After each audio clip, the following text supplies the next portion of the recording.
I saw a post yesterday on Threads where a woman simply said, "I love the Book of Mormon," in all caps with exclamation points. I thought I'd just scroll through and see what some of the comments were. And you could mark it pretty much every other one, about 50-50, were comments either one or the other. The one, "I love the Book of Mormon too. It's inspired. It guides my life." And the other, "It's evil. It was written by the devil. Joseph Smith was a criminal." Pretty much there's no middle ground when it comes to the Book of Mormon. I would love to see people learn about it for themselves and see what spirit it can bring into their lives. So that's why I'm here sharing this Book of Mormon with you on YouTube.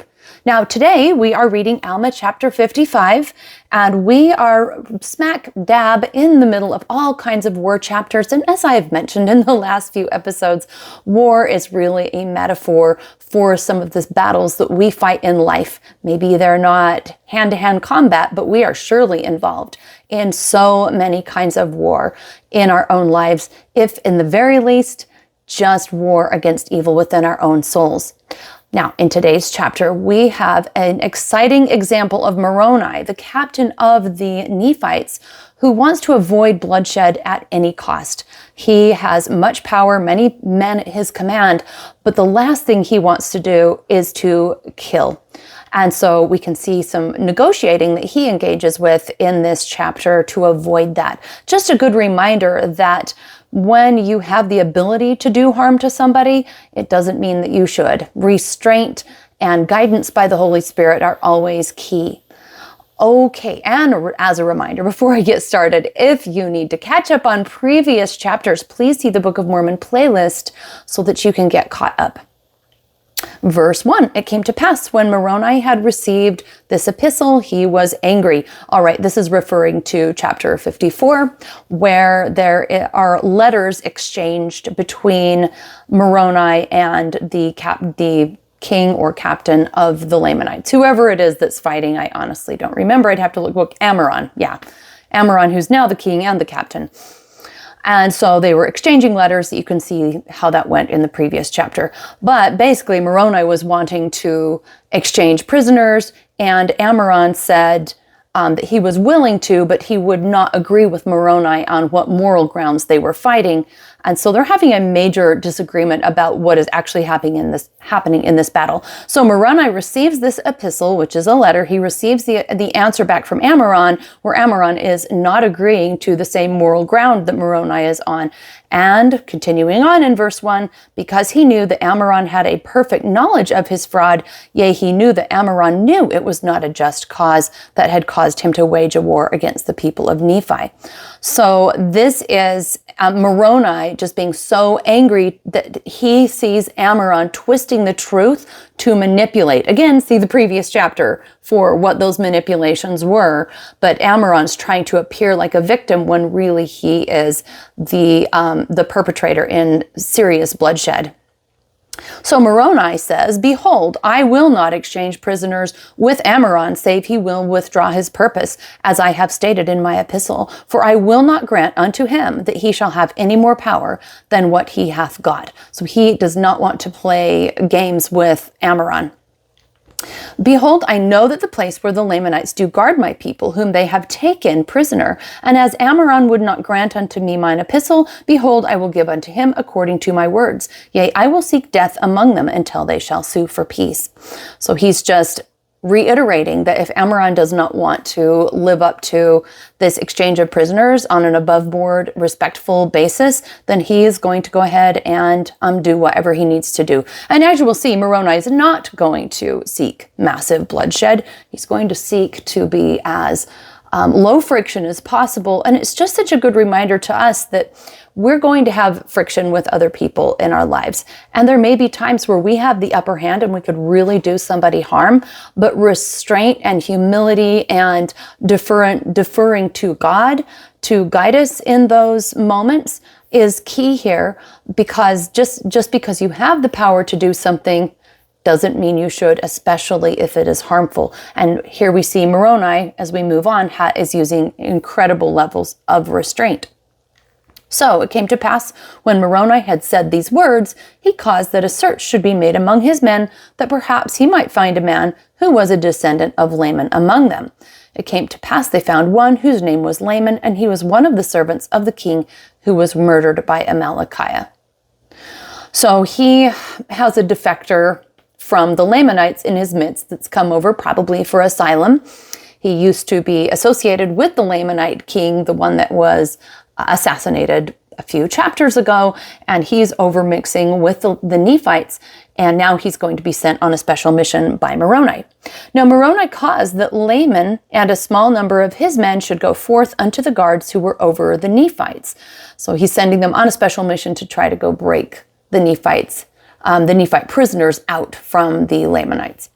Now the Nephites were guarded in the city of Gid. Therefore Moroni appointed Laman and caused that a small number of men should go with him.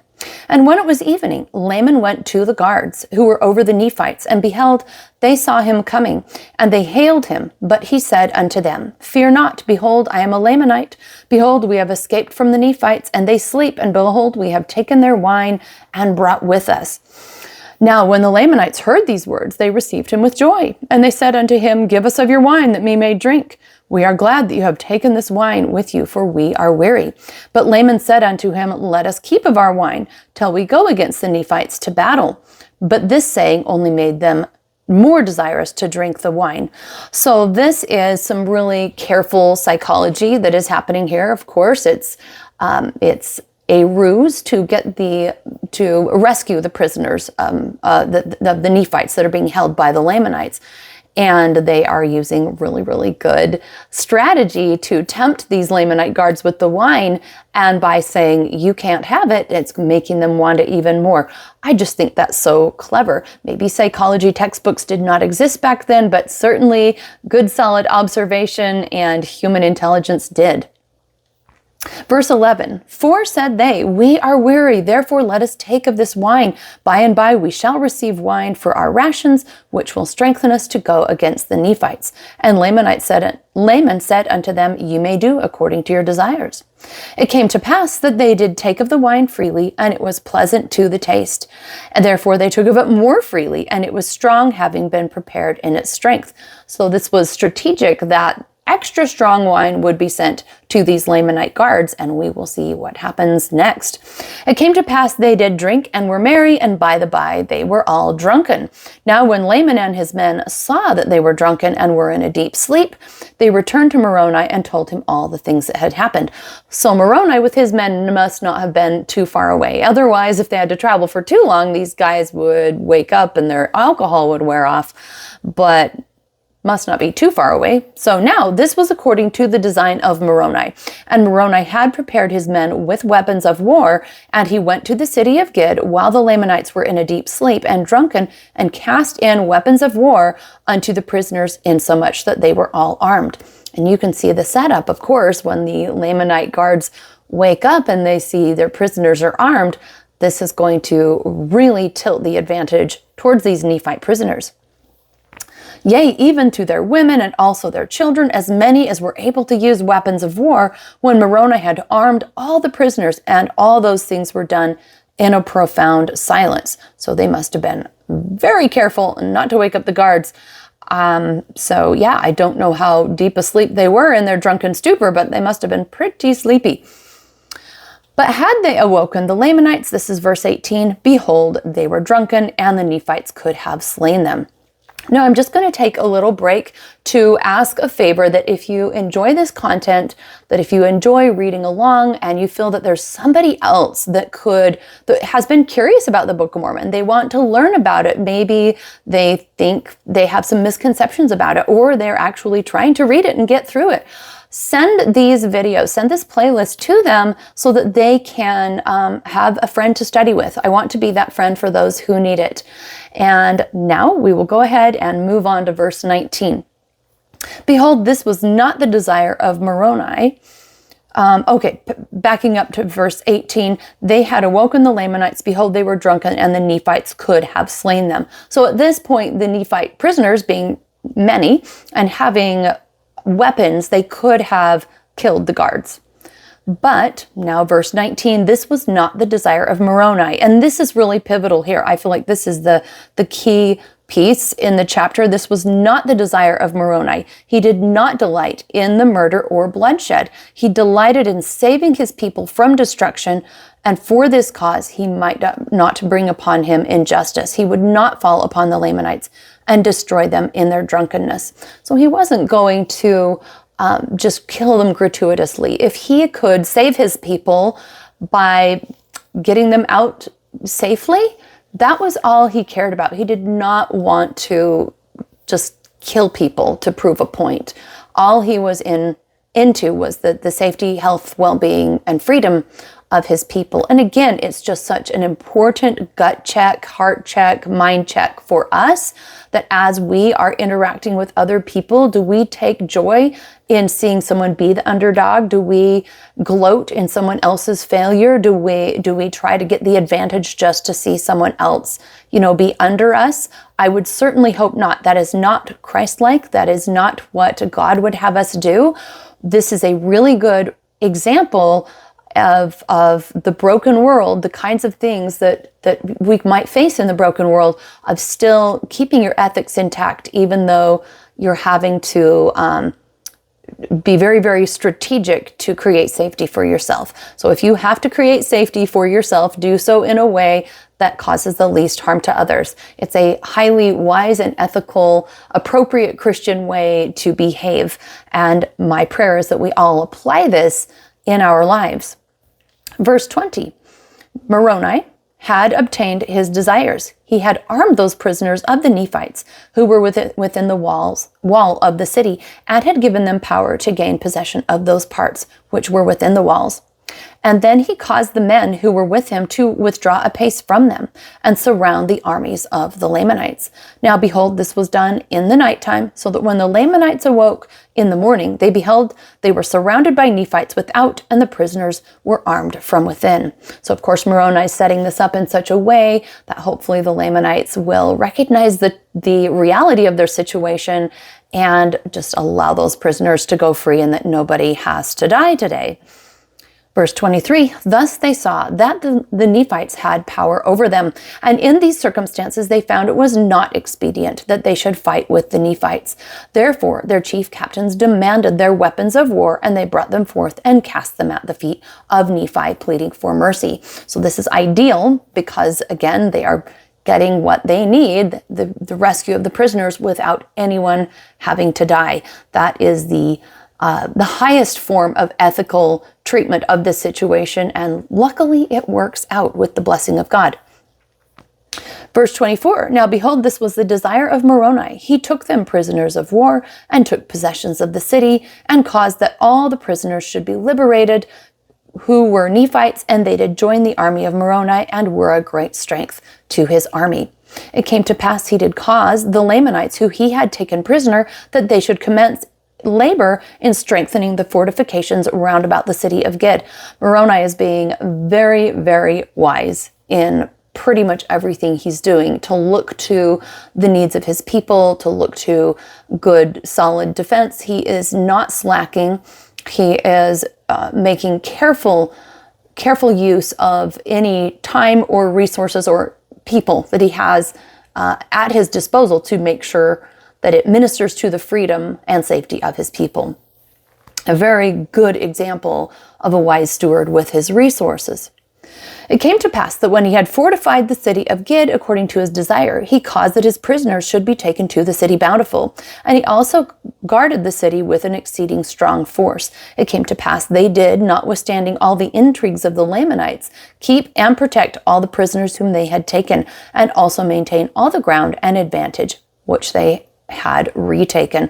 So apparently there had been some intrigues with the Lamanites and their prisoners, some attempts to shake things up, or potentially even have the Lamanite prisoners go free, but they were able to withstand all of those difficulties.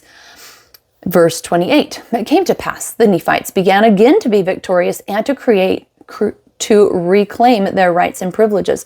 And if this were the end of the story, this would be all well and good. But as you can see in future chapters, one of the big challenges with Nephites is staying humble and willing and unified.